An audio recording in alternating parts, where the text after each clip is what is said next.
A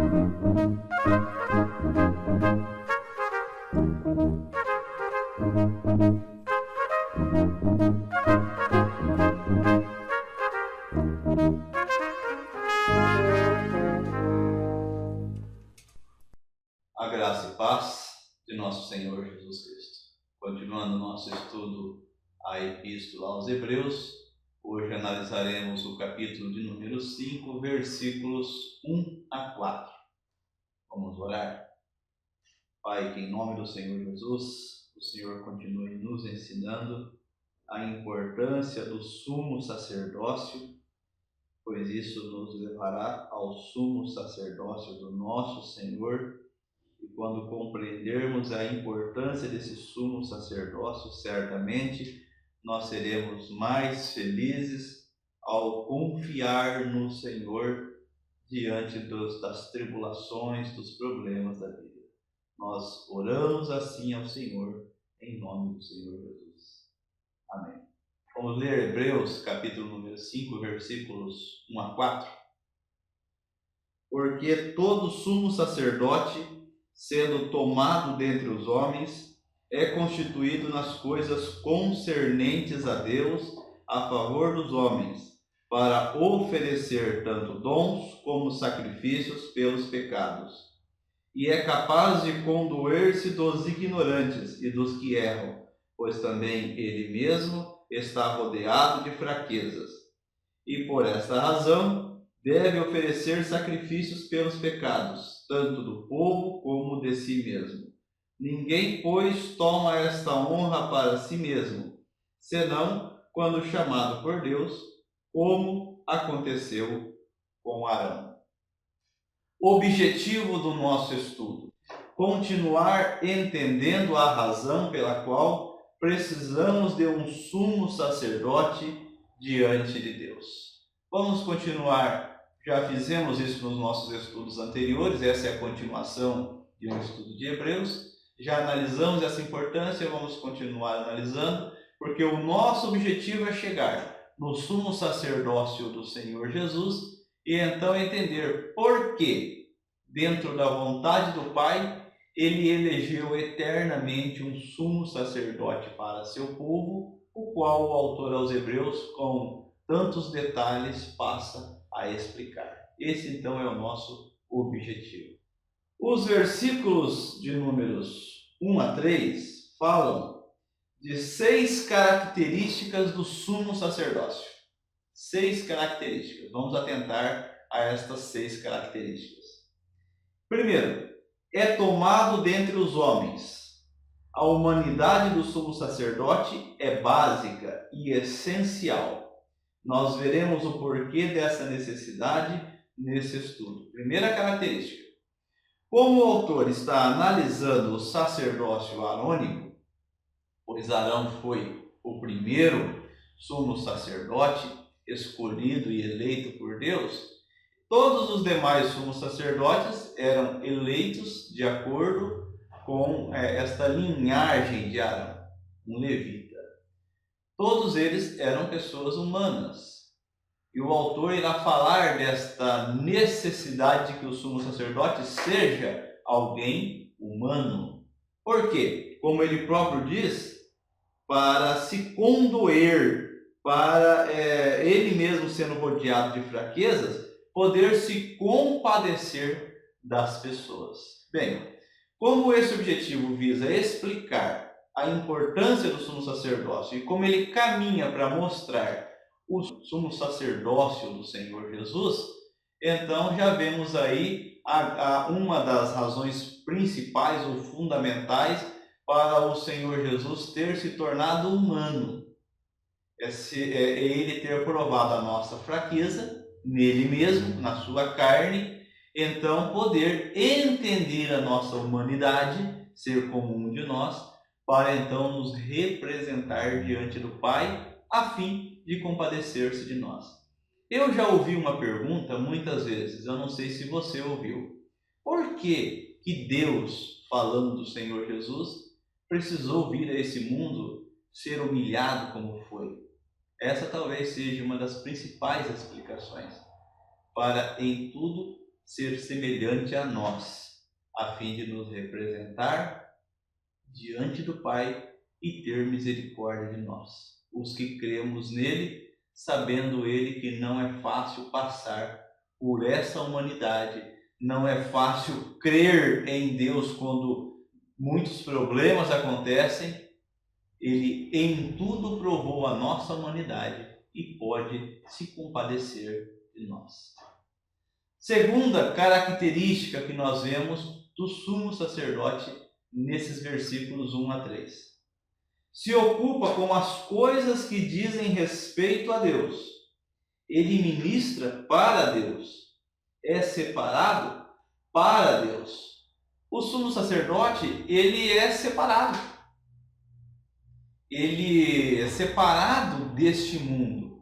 O trabalho dele, a vida dele será dedicada a Deus. Ele não viverá de acordo como vivem a maioria das pessoas desse mundo. Ele viverá para Deus. Ele será separado, literalmente separado, para Deus. Todo o seu trabalho será, apesar de ele ser uma pessoa humana, apesar de viver nesse mundo e ter necessidades nesse mundo, mas o seu enfoque não será ficar rico, ter uma boa casa, ter um bom carro. Não será esse o seu foco. O seu foco será realizar a obra de Deus, a justiça de Deus, de que tanto falava o apóstolo Paulo. Essa é uma segunda característica que nós vemos nesses versículos, se você ler eles atentamente. Vamos a uma terceira característica. Mesmo se ocupando com as coisas que dizem respeito a Deus e vivendo separado para Deus, seu trabalho é favorável à humanidade. Aqui então, nós vemos uma característica importante do sumo sacerdote, já que nós estamos analisando a importância do sumo sacerdócio e depois vamos compará-la com o Senhor Jesus, a importância da obra sacerdotal do Senhor Jesus. O sumo sacerdote vive uma vida voltada para Deus, porém o trabalho dele voltado para Deus é favorável à humanidade. É diferente então de uma pessoa, por exemplo, se afastar desse mundo, uma proposta que eu já ouvi de algumas pessoas, se afastar desse mundo e morar lá no meio do mato, longe de tudo, onde ele vai plantar, onde ele vai colher, onde ele vai viver longe desse sistema financeiro, desse sistema capitalista, para ele poder então agradar a Deus lá, viver uma vida simples, voltado para Deus lá. Fazia o semelhante. Ele se afastou do mundo, ele se afastou das pessoas. E agora, a obra dele vai ser só para Deus e para a humanidade. O trabalho do sumo sacerdote era voltado para Deus, mas ele era relevante para a sociedade, para as pessoas, no ponto em que ele, sumo sacerdote, representava os pecadores diante de Deus e obtinha então o perdão para as pessoas. Olha uma característica, uma terceira característica importante do sumo sacerdote. Vamos à quarta. Por ser favorável à humanidade, oferece tanto dons quanto sacrifícios pelos pecados humanos. Por compreender a fraqueza humana, o sumo sacerdote representa a humanidade pecadora em si mesmo, pois ele mesmo é da mesma natureza daqueles a quem representa. A explicação mais aceita acerca dessa passagem é que oferecer dons era a oferta de cereais, o que a pessoa produzia, e oferecer sacrifícios era a oferta de sangue de animais. Como as pessoas não podiam se dirigir diretamente a Deus no Velho Testamento, precisavam oferecer tanto dons quanto sacrifícios a Deus por meio do sacerdote e este por meio do sumo sacerdote. Ou seja, ele era uma pessoa do povo. Ele representava o povo porque ele era uma pessoa tirada do meio do povo, humano como as pessoas, com necessidade como as pessoas.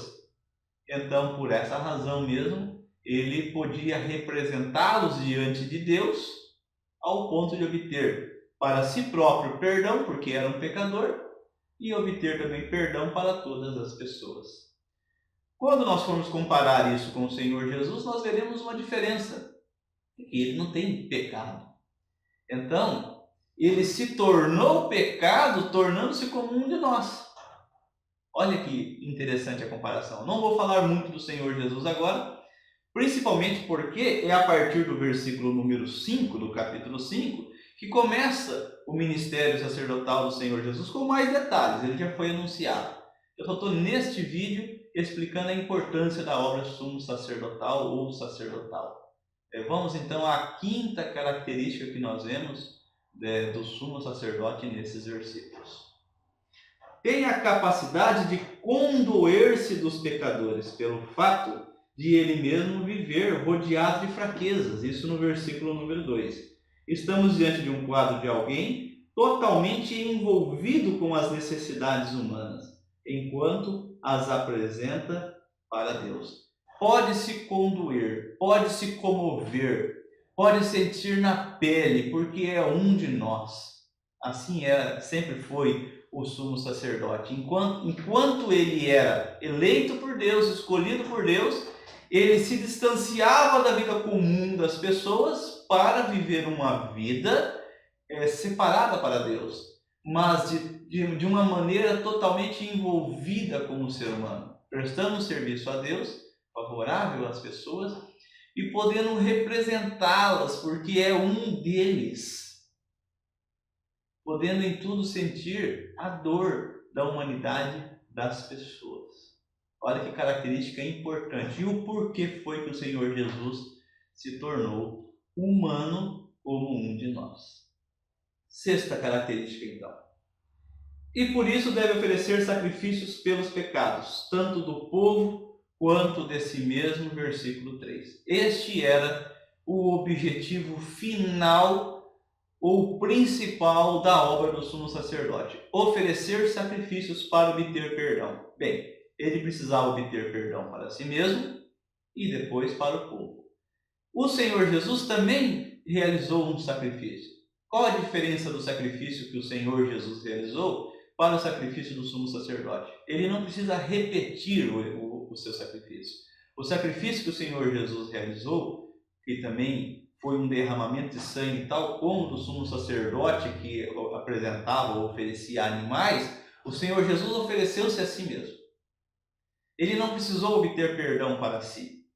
Ele obteve em si perdão para todas as pessoas com um sacrifício realizado de uma vez por todas.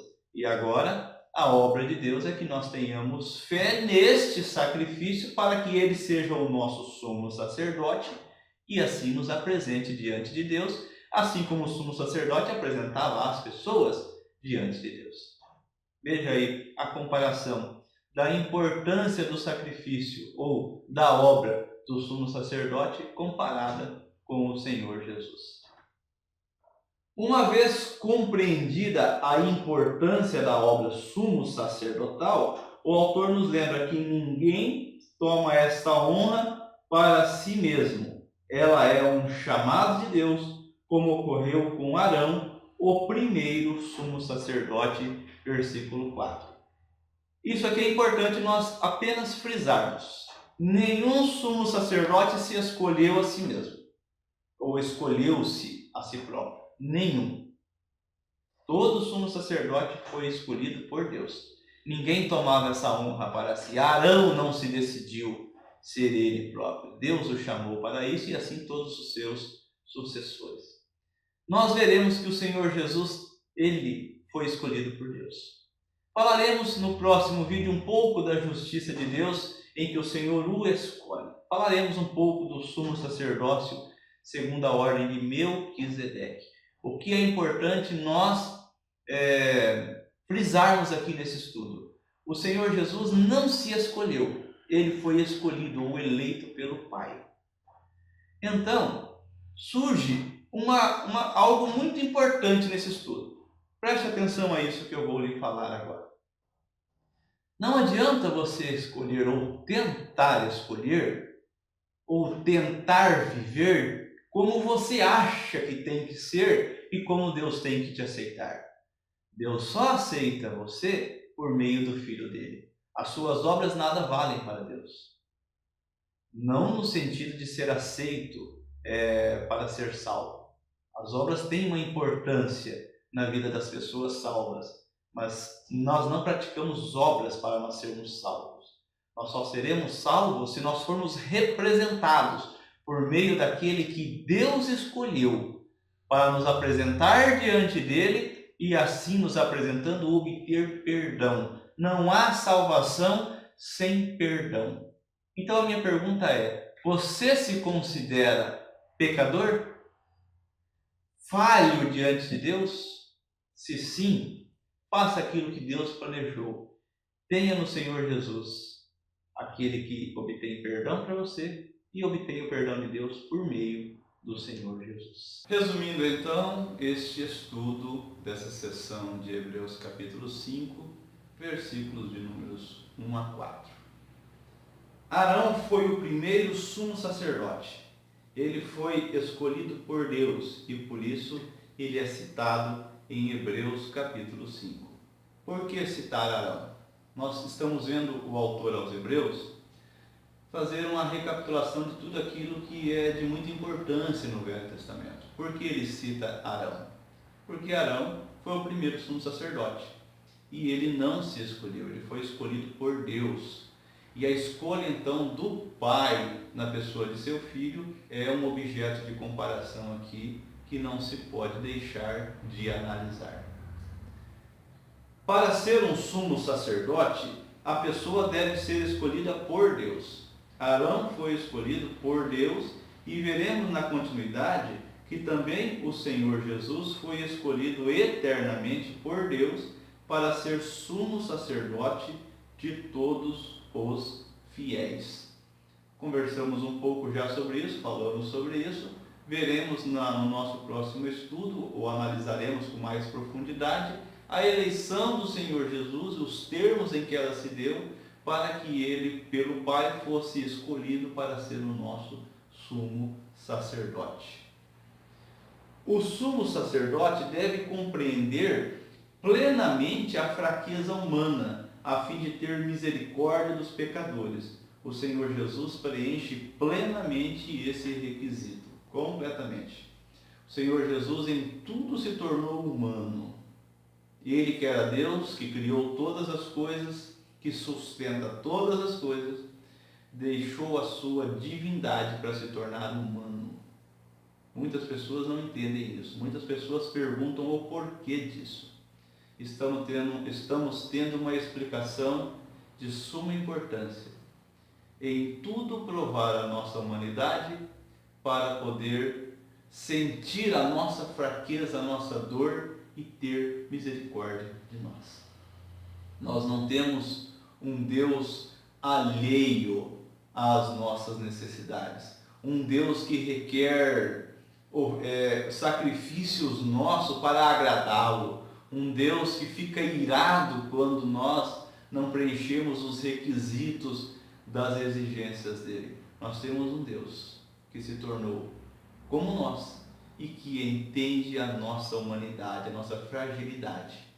Tem plena condição, preenche completamente o requisito para se compadecer de nós. Nós estamos diante dessa realidade. Um Deus que se tornou humano para, voltando a ser Deus, se compadecer totalmente daqueles que clamam pelo seu amor, pelo seu favor. Outra característica importante do sumo sacerdócio que vimos é que o sumo sacerdote deve viver uma vida separada para Deus. Mas mesmo vivendo para Deus, o resultado de sua vida deve ser favorável à humanidade. A vida de Arão foi assim. Ele era separado para Deus e o fruto dessa vida separada era apresentar todas as pessoas a Deus, a fim de obter o perdão de Deus a todos. A vida do Senhor Jesus foi totalmente separada a Deus, a fim de cumprir a justiça de Deus na vida das pessoas. Olha que interessante. O Senhor Jesus viveu uma vida totalmente separada para Deus. Não tinha onde morar. Devia ter uma ou duas peças de roupa. Precisava cada dia da provisão de Deus para se alimentar. precisava a cada dia da provisão de Deus para ter um teto onde dormir. Olha que interessante. Cresceu em uma família como qualquer criança, pois ele se tornou criança como qualquer criança, nasceu de uma mulher, mas depois, quando ele separou a sua vida humana totalmente para o serviço de Deus, ele passou a viver o seu ministério totalmente voltado para Deus, mas não distante da realidade das pessoas. Toda a obra dele é favorável ao ser humano. Em todo o seu ministério, ele é favorável ao ser humano. Nós não vemos o Senhor Jesus distanciado das pessoas, ainda que com a sua vida totalmente voltada para Deus. Este é o papel do sumo sacerdote. Viver uma vida consagrada, voltada exclusivamente para a vontade de Deus, mas tão intimamente ligado como as pessoas, ao ponto desta vida consagrada e voltada a Deus ser uma bênção para a vida das pessoas, a fim de revelar a vontade de Deus para as pessoas. Este é o nosso sumo sacerdote, que escolheu, após ser eleito pelo Pai, viver uma vida totalmente voltada para a humanidade. Se você crê nele, ele representa você diante do Pai. Se você se reconhece um pecador, apresente-se a ele, peça o perdão, ele te perdoa e você vive uma vida nova, voltada para a vontade de Deus. Porque essa é a vontade de Deus na pessoa do seu Filho, que nós vivamos segundo a obra de Deus, que é o Senhor Jesus. Nos representar, nos perdoar, para então nós morrermos com Ele, a fim de que Ele viva na nossa vida. Essa é a vontade de Deus para as pessoas. Algumas perguntas para nós finalizarmos esse estudo.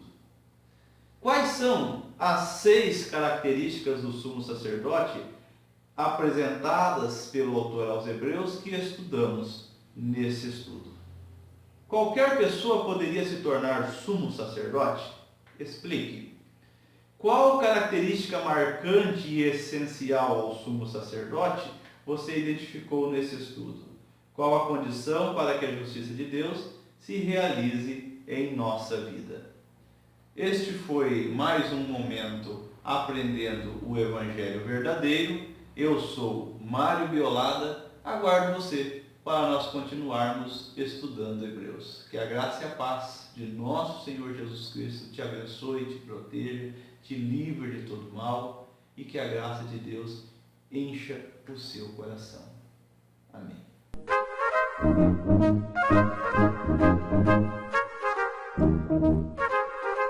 Thank you.